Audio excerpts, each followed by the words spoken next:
Hey everyone, Hadar is here. As discussed in our last video, the security ecosystem is divided by three major practices: pentesting, research, and programming. Pentesting, also known as penetration testing, is the analysis of simulated attacks on an application or a network to check its security posture. And programming is the process of designing and building an executable computer program to accomplish a specific computing result or to perform a specific task. Are both essential tools when discussing security research in general and will be discussed in later episodes. And of course, security research, a term that has hit the mainstream media over the last 10 years or so.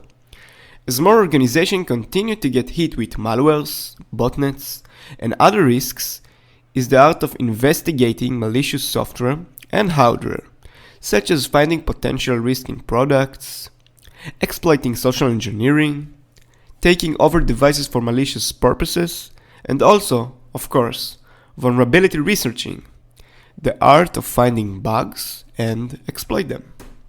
This is the core we will start with, and what I believe holds the basics for any aspiring coder and security researcher.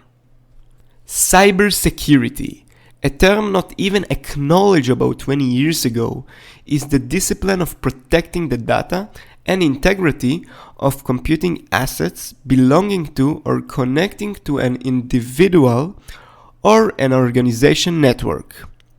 Its main purpose is to defend those assets against all threats throughout the entire life cycle of a cyber attack. In my opinion, security research is more than a full-time job. It's a way of life. Understanding how things work and react to each part of code implemented in them is not essential, but will provide a much deeper understanding of different components and what might causing them to work or be exploited. These are the tools for a true vulnerability researcher. Programming is the first step in getting into security ecosystem, and will be drilled into later in our series. If you want to learn more about programming and have no previous experience, I'd recommend you to start with a language that will teach you the basics. Python is a great example for such a language, which also happens to be a great entry point to the programming business.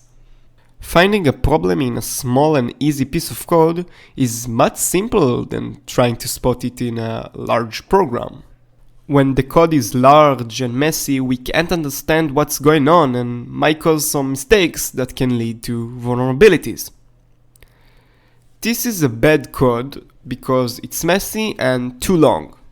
You can look it up yourself and maybe pause the video.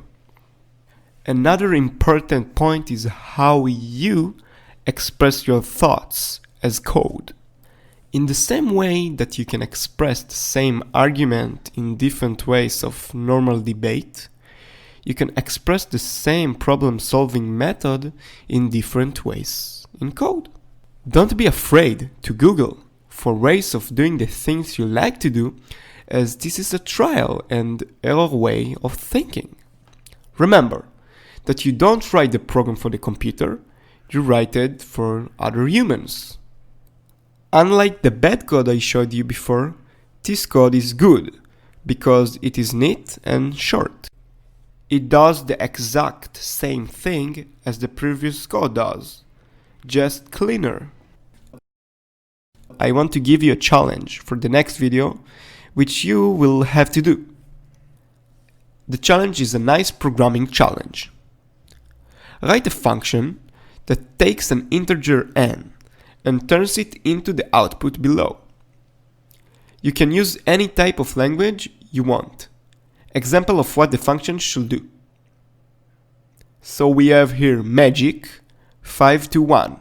It takes an integer n 5 to 1 and it prints 1 5 1 2 1 1. Here are two more examples. Use your creativity and features of the language you chose, and you can treat it as your solution. The best one will be in the next episode of SSD Lil Bits. And that's all for today, guys. In the next episode, we will start diving into the research world. I left you some material down below about programming and things that might help you. See you in the next episode.